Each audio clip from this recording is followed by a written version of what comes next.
papasok tayo sa 16, Usib, Hi guys. Ito tayo, para, yan. Good morning, sir. Mayroon lang tayo sa mga panindagay. Kaya si Idol. Guys. Kakabit ko lang ito guys, para makita niyo si Idol.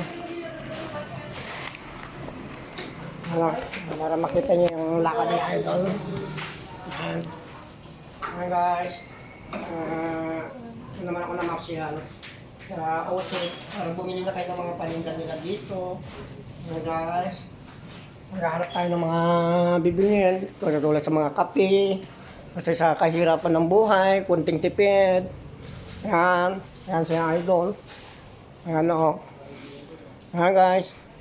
Makita nyo naman yung dancer ng natividad. Kasi hindi lang makasayaw.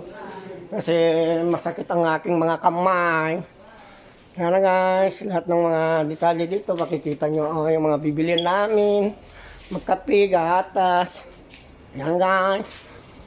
Si Idol para makita nyo naman. Yan. Kasi nag-iisa ko guys.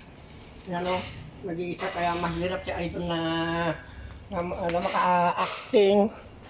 Gusto nyo lang mapaligaya kayo guys. Titingnan ko lang kung gusto nyo yung mga ginagawa kong video. Kasi mahirap si Idol, walang pera. Nako guys. Yan. Dahil sa kahirapan, hindi ko alam ang aking gagawin. Guys, hindi pa nga ako gaano naka-make up. Dahil nahirapan si Idol katitipid. Ako nga tinitingnan ko lang yung bibilin ko sana. Dito lang sa Usip, sa Poblacion West, East, yan. Yan guys, pinapaano ko itong buong area dito sa Usip. Kaya bili naman kayo dito mga gamare. Yan, para marami ng paninda dito. Mga kumari ng Idol ng natividad. Mga kumari bili na kayo.